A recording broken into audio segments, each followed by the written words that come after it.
Hello everybody, here's internal view of our very popular, very well known Olympus sz61tr microscope that has the third channel used for attaching camera or some video camera, and all other parts have the same design and size as ordinary Olympus sz61 or 51, but the only difference is in this module that diverts light from right channel to the phototube and back. So we can see we have one mirror that is attached stable without any possibility to move.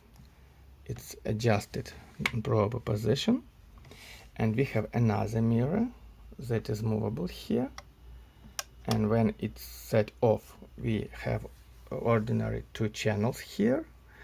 When it's set on, our right channel is blocked and all picture from it is diverted to the phototube, so we have left channel working, right channel is back, and phototube with proper 100% in brightness picture of our right channel.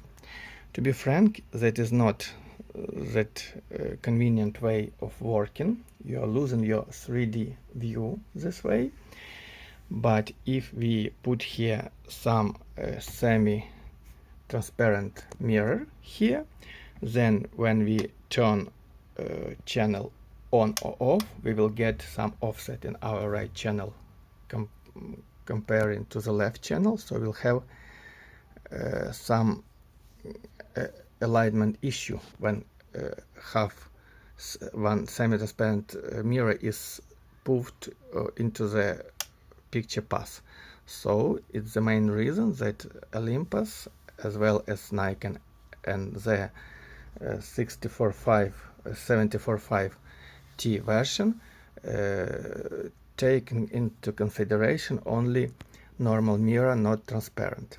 To make them working properly, we need either have this mirror set all the time without switching, then we can make it transparent and adjust all internal optical adjustments that way, that will have proper scale on both channels and proper behavior. But to be frank, for totally 100% identical view in both channels, we need to have semi-transparent mirror on the left channel.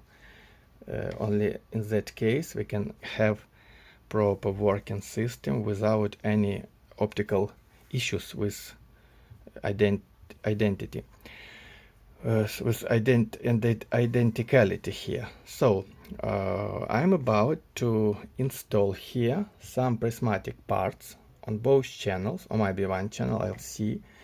And this prismatic device will be set stationary without possibility to switch, and we can reach that way proper quality, high contrast, and I hope identical channel behavior. So the question is whether can I use only one prism there in the light path, or should I have two prisms. So it's my current work I have to do here. So all other parts, as I have said, it's usual Olympus sz51 as in 61, very high quality mechanics here, and optics too with nice contrast. This plastic gear is in nice quality without any cracks, but I will make it strengthen in my way. So we'll see how things go. Let's just wait until I try to make something. I'll show you how it works when it's done. Thank you very much for watching.